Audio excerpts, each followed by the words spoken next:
আমি আপনাদেরকে আরেকটু অ্যাডভান্স জিনিস দেখাবো কিভাবে, ধরুন ওর ভিতরে কিছু মানে দেওয়া থাকে, কিছু স্পেসিফিক জিনিস দেওয়া থাকে যে আপনি কালার চেঞ্জ করতে পারবেন, আপনি টেক্সট চেঞ্জ করতে পারবেন, আপনি শেপ চেঞ্জ করতে পারবেন। আবার দেখা যায় আপনি ওই যে টেক্সটটা অনেক বড় লেখার ওই পজিশনটা পাবেন না, অনেক কিছু থাকে না, আবার অনেক কিছু থাকে।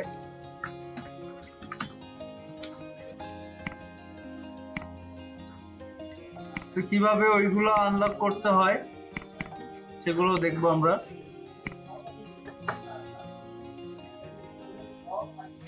আচ্ছা, একটা সিকোয়েন্স ক্রিয়েট করে নেই। সিকোয়েন্স সেটিং 1920/1080 যা আছে ওইটাই রাখি, প্যারা নাই। এবার আর কি আমরা যাব হচ্ছে কিসে, ইসেনশিয়াল গ্রাফিক্সে। ইসেনশিয়াল গ্রাফিক্সের মধ্যে ইম্পোর্ট করতে হয়, ঠিক আছে। ইসেনশিয়াল গ্রাফিক্সে আসার পরে দেখেন একদম নিচে লেফট কর্নারে একটা বাটন আছে হচ্ছে ইনস্টল মোশন গ্রাফিক্স টেমপ্লেট, দেখছেন? হ্যাঁ, এই যে একদম কোনায় এটার উপরে ক্লিক করলে আপনার ফোল্ডার চিনাইতে বলবে কোন ফোল্ডারের মধ্যে আছে। আমরা অ্যাসেটের মধ্যে রাখছিলাম, এই যে দেখেন এখানে ওই ফাইলটা শো হয়েছে।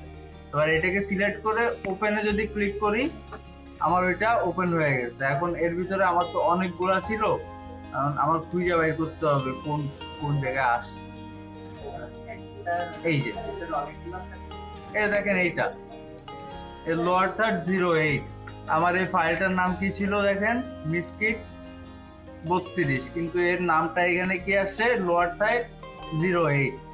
তো এটাকে যদি আর কি আমার ওপেন করতে হয় তাহলে কি করতে হবে, ড্র্যাগ করে এনে টাইমলাইনের মধ্যে ছেড়ে দিতে হবে। কিপ এ ডিসটেন্স, একটু টাইম নেবে। এবার যদি প্লে করি, দেখেন যা ছিল সেটা প্লে হচ্ছে, কিন্তু এই ফন্টটা চেঞ্জ হয়ে গেছে, কারণ ওতে যে ফন্টটা ছিল সেই ফন্টটা আমার ইনস্টল করা নাই। এবার আমি যদি এর উপরে ক্লিক করি তাহলে দেখেন এখানে এডিট অপশনে, যে মোশন গ্রাফিক্স এর এডিট অপশন থেকে আমরা টেক্সটটা সিলেক্ট করতাম না, তার ভিতর অনেকগুলো ফিচার চলে আসছে, দেখছেন? এইখানে দেখেন প্রথমে কি আসছে, প্রথমে নাম লেখার জায়গা আসছে, এখানে ফন্ট দেওয়ার জায়গা আসছে। তো আমি এই ফন্টটা যদি চেঞ্জ করে MONT মনসার্ট করে দেই এক্সট্রা বোর্ড, তাহলে এটা মনসার্ট হয়ে গেছে।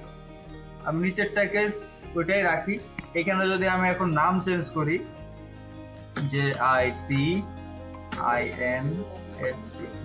ইনস্টিটিউট যদি লিখে দেই আর বাইরে একটা ক্লিক করি, তাহলে দেখেন আমার এখানে নামটা চেঞ্জ হয়ে যাচ্ছে। আমরা এখান থেকে এটাকে ছোট বড় করতে পারবো, আবার এই নিচের লেখাটাকেও ছোট বড় করতে পারবো আমরা চাইলে। এবার এই এই এই যে এখানের কালার চেঞ্জ করতে পারবো, বক্সের এই যে এই পাশের যে কালারটা আছে এটাকে আমরা রেড করতে পারি, রেডিশ অরেঞ্জ রেড করে দিতে পারি। এই টাইটেলের কালার আমরা করে দিতে পারি রেড বা গ্রিন টাইপের দিতে, ঠিক আছে। এইভাবে আর কি আমরা টেমপ্লেট গুলা ইউজ করতে পারি। যে কোনো জায়গা থেকে আমরা টেমপ্লেট ডাউনলোড করে এই টেমপ্লেট গুলা সহজেই ইউজ করতে পারি।